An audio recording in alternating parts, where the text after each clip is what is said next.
आज चैत्र कृष्ण अष्टमी शके 1936 सादर करत आहोत ठाणे वार्ता। ठळक घडामोडी।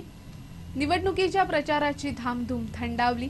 रिपब्लिकन पक्ष आठवले गटात फूट आणि बहुजन समाज पक्षाच्या नगरसेवकांनी आघाडीला पाठिंबा दिल्यानं शिवसेनेची महापालिकेतील सत्ता धोक्यात। या आणि इतर घडामोडी विस्तृतपणे पण काही क्षणातच। ठाणे वार्ता पहा श्रीस्थानक वाहिनीवर। आता सकाळी 9:15 पासून रात्री 9:15 पर्यंत ठाणे वार्ता, ठाण्यातील पहिलं दृकश्राव्य माध्यम। श्रीस्थानक वाहिनी ठाण्याची स्वतःची वाहिनी। ठाण्यातील घडामोडी, कार्यक्रम, वादविवाद, अगदी गाणी, नाटक याचा आनंद घर बसल्या पहा श्रीस्थानक वाहिनी। आपल्या ठाण्याचं हक्काचं व्यासपीठ श्रीस्थानक वाहिनी। ठाणे वार्ता आता संकेतस्थळावर देखील ठाणेवार्ता.com वर क्लिक करा आणि ठाण्याच्या घडामोडी जाणून घ्या। ठाण्यातील पहिलं ऑनलाईन माध्यम ठाणेवार्ता.com।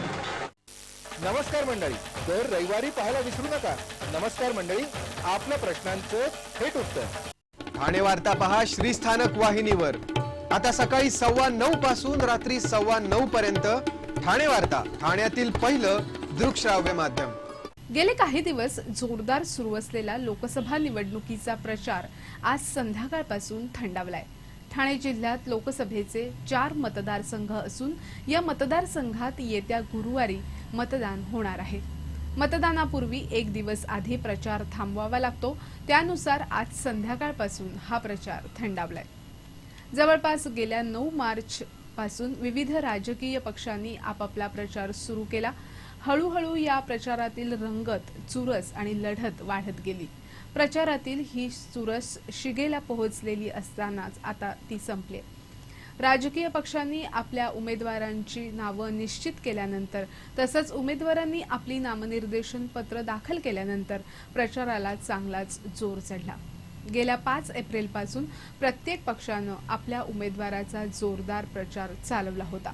भित्तीफलक, प्रचार मिरवणुका, सभा, चौक सभा, घरोघरी प्रचार, वाहनांवर मोठा LED लावून होणारा प्रचार असे प्रत्येक पक्षानं आपापल्या कुवतीप्रमाणे प्रचाराचे सर्व हातखंडे वापरले। भर उन्हातानात प्रचारासाठी केलेल्या प्रवासामुळे आता उमेदवारही दमले आहेत, त्यामुळे आता पडद्याआडची खलबत सुरू झालीत। परवाच्या दिवशी मतदान झाल्यानंतर थेट मतदानाचा निकाल 16 मेलाच कळू शकणार आहे, त्यामुळे उमेदवारांचा प्रचार जरी संपला असला तरी 16 मेला कुणाचा निकाल लागणार याची वाट पाहत तणावाखाली राहावं लागणार आहे। ठाण्याचा गड सांभाळण्यासाठी शिवसेना प्रयत्नशील असतानाच ठाणे महापालिकेतील शिवसेनेची सत्ता धोक्यात आली आहे। ठाणे महापालिकेत महापालिका निवडणुकीनंतर त्रिशंकू अवस्था निर्माण झाली होती। आज जवळपास 2-2.5 वर्षांनी हीच परिस्थिती कायम असून सध्या सभागृहात शिवसेना, भारतीय जनता पक्ष युती आणि राष्ट्रीय लोकशाही आघाडी या दोघांकडे समसमान बळ आहे। मात्र काल बहुजन समाज पक्षाच्या विलास कांबळे यांनी आघाडीला पाठिंबा जाहीर केलाय। महापौर निवडणुकीत विलास कांबळे यांनी महायुतीला पाठिंबा दिला होता। शिवसेनेनं त्यांना यावेळी स्थायी समितीचं सभापती पद दिलं होतं। मात्र काल कांबळे यांनी एका पत्रकार परिषदेत आपला आघाडीला पाठिंबा असल्याचं जाहीर केलं। महाराष्ट्र नवनिर्माण सेनेचे कल्याण लोकसभेचे उमेदवार राजू पाटील यांनी मध्यस्थी करून गेल्या महापौर पदाच्या निवडणुकीत विलास कांबळे आणि त्यांच्या सहकारी नगरसेवकांना युतीला पाठिंबा देण्यासाठी राजी केलं होतं। मात्र राजकीय हेतू साध्य करण्यासाठी शिवसेनेचे एकनाथ शिंदे, राजू पाटील यांच्यावर खोटे आरोप करत आहेत, म्हणून गद्दारांना धडा शिकवण्यासाठी आघाडीला पाठिंबा देत असल्याचं कांबळे यांनी सांगितलं। काल राष्ट्रवादीतर्फे आयोजित करण्यात आलेल्या पत्रकार परिषदेतच विलास कांबळे आणि त्यांच्या सहकाऱ्यांना समोर आणलं जाणार होतं, मात्र अचानक पत्रकार परिषदेचा विषय बदलण्यात आला। कांबळे यांनी आघाडीला दिलेल्या पाठिंब्यानं शिवसेनेला महापालिकेतील आपली सत्ता राखणं काहीसं जड जाणार आहे। खासदार संजीव नाईक यांनी केंद्राकडून आलेल्या निधीचा योग्य वापर न केल्यामुळे जिल्ह्यातील 4ही खासदारांपेक्षा जास्त खासदार निधी पुन्हा केंद्राकडे गेलाय। 2009 मध्ये झालेल्या निवडणुकीत ठाणे लोकसभा मतदारसंघातून संजीव नाईक प्रथमच खासदार म्हणून निवडून आले। पहिली 2 वर्ष त्यांनी आपल्या खासदार निधीतील एकही रुपयाचा निधी मतदारसंघातील कामासाठी खर्च केला नाही। खासदारांना मतदारसंघातील कामासाठी 2 कोटी रुपयांचा निधी मिळत होता। गेल्या 3 वर्षापासून या निधीत वाढ होऊन तो आता 5 कोटी झालाय। ठाणे जिल्ह्यातील 4 खासदारांना खासदार निधीपोटी 20 कोटीचा निधी मिळाला। पालघरचे खासदार बळीराम जाधव यांचा 65,000चा निधी न वापरल्यामुळे परत गेला। भिवंडीचे खासदार सुरेश टावरे यांच्या खासदार निधीतील अवघ्या 2,000 रुपयांचा निधी शिल्लक होता।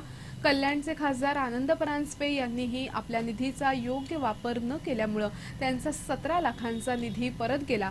तर संजीव नाईक यांनी त्यांना मिळालेल्या 20 कोटी 43 लाखांच्या खासदार निधीपैकी 18 कोटी 71 लाखांचा खर्च केला, तर 1 कोटी 66 लाख रुपयांचा निधी न वापरल्यामुळे परत गेला।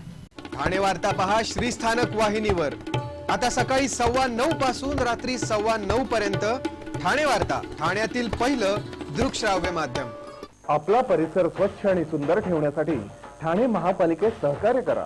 ओला सुका कचरा वेगवेगळा जमा करा आणि रोगराईपासून मुक्तता मिळवा। अगं ए गौरे, आज मतदानाचा दिवस आहे ना, चल ना मग मतदानाला। ए चल, चला चला। काय कुठे निघाला तेवढ्या सगळ्या जणी? आम्ही मतदान करायला निघालो आहोत। महिलांनी जास्तीत जास्त प्रमाणात मतदान केलेच पाहिजे आणि आता महिला मागे राहणार नाहीत। ठेवा तुमच्यापाशी, पण मत कोणाला द्यायचं कळलं ना? आम्हाला पैसे नकोत। एवढा स्वाभिमान का नसावा? आम्ही जागृत मतदार आहोत। चला ग। कोणत्याही प्रलोभनाला बळी न पडता मतदान करा। श्रीस्थानक वाहिनी, ठाण्याची स्वतःची वाहिनी। ठाण्यातील घडामोडी, कार्यक्रम, वादविवाद, अगदी गाणी, नाटक याचा आनंद घर बसल्या पहा श्रीस्थानक वाहिनी। आपल्या ठाण्याचं हक्काचं व्यासपीठ श्रीस्थानक वाहिनी। ठाणे वार्ता आता संकेतस्थळावर देखील ठाणेवार्ता.com वर क्लिक करा आणि ठाण्याच्या घडामोडी जाणून घ्या। ठाण्यातील पहिलं ऑनलाईन माध्यम ठाणेवार्ता.com। डॉक्टर आणि रुग्णांचं पिढ्यानपिढ्यांचं जिव्हाळ्याचं नातं म्हणजेच डॉक्टर बेडेकर हॉस्पिटल। आता अत्याधुनिक सोयी सुविधा आणि तंत्रज्ञान युक्त वंध्यत्व निवारण केंद्रात IVF आणि टेस्ट ट्यूब बेबीची ही सुविधा। डॉक्टर बेडेकर हॉस्पिटल, महर्षी कर्वेपथ, ठाणे। 65 वर्षांची निरंतर सेवा। ठाणे वार्ता पहा श्रीस्थानक वाहिनीवर आता सकाळी 9:15 पासून रात्री 9:15 पर्यंत। ठाणे वार्ता, ठाण्यातील पहिलं दृकश्राव्य माध्यम। एका अल्पवयीन मुलीवर बलात्कार करणाऱ्या आरोपीस ठाणे न्यायालयानं व्हिडिओ कॉन्फरन्सिंगद्वारे निकाल देऊन 5 वर्षाची सक्त मजुरीची शिक्षा ठोठावली आहे। न्यायालयात प्रथमच व्हिडिओ कॉन्फरन्सिंगद्वारे आणि DNA अहवालाच्या पुराव्यावर अतिरिक्त सत्र न्यायाधीश VV विरकर यांनी हा निकाल दिला।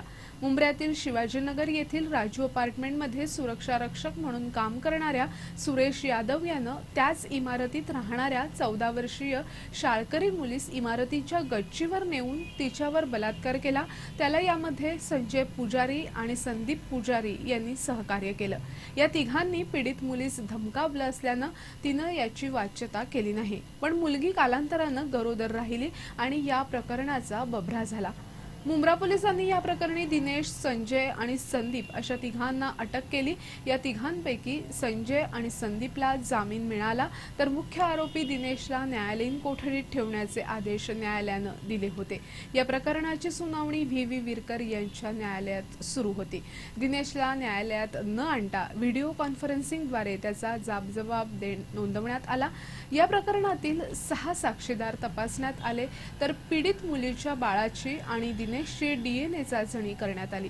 या चाचणीच्या अहवालानुसार न्यायालयानं दिनेशला 5 वर्षाची सक्त मजुरी आणि 1,000 रुपयांचा दंड अशी शिक्षा ठोठावली, तर संजय आणि संदीप यांचा प्रत्यक्ष बलात्कारात सहभाग नसल्यानं त्यांची न्यायालयानं पुरेशा पुराव्याअभावी निर्दोष मुक्तता केली। रिपब्लिकन पक्ष ऑफ इंडिया आठवले गटात फूट पडली असून या गटातील काही नेते कार्यकर्त्यांनी राष्ट्रवादी काँग्रेसच्या संजीव नाईक यांना पाठिंबा दिलाय। काल एका पत्रकार परिषदेत रिपब्लिकन पक्ष आठवले गटाचे प्रदेश सचिव भास्कर वाघमारे यांनी राष्ट्रवादीला आपला पाठिंबा जाहीर केला। नरेंद्र मोदी यांनी आपल्या कर्मयोगी पुस्तकातून दलितांच्या डोक्यावर पुन्हा अस्वच्छ टोपली संडास लादून चातुर्वर्णीय व्यवस्था रूढ करण्याचा प्रयत्न सुरू केलाय। त्यांच्या या भूमिकेमागे संविधान बदलण्याचा भारतीय जनता पक्ष आणि त्यांच्या साथीदारांचं छुप धोरण आहे। त्यांच्या या धोरणामुळे देशात समतामूलक राज्य प्रस्थापित करण्याचं शिवशाहू फुले आंबेडकरांचं धोरण असंगत होणार आहे। त्यामुळे मोदी आणि त्यांना पाठबळ देणाऱ्या एकाही उमेदवाराला आम्ही सहाय्य करणार नाही, असं रिपब्लिकन पक्ष आठवले गटाचे प्रदेश सचिव भास्कर वाघमारे यांनी सांगितलं।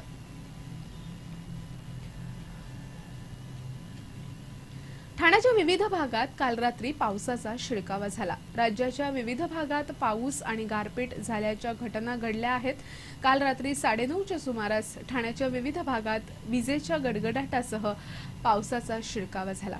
या पावसामुळे रस्ते ओले झाले होते। ओल्या रस्त्यांमुळे अनेक ठिकाणी दुचाकीस्वार घसरून पडण्याचे प्रकार घडले। तापलेल्या मातीचा सुगंध वातावरणात पसरला होता। मात्र या पावसामुळे शहराच्या विविध भागात अनेक तास वीज गायब होण्याचेही प्रकार घडले। काल हवेतील उष्मा नेहमीपेक्षा अधिक होता।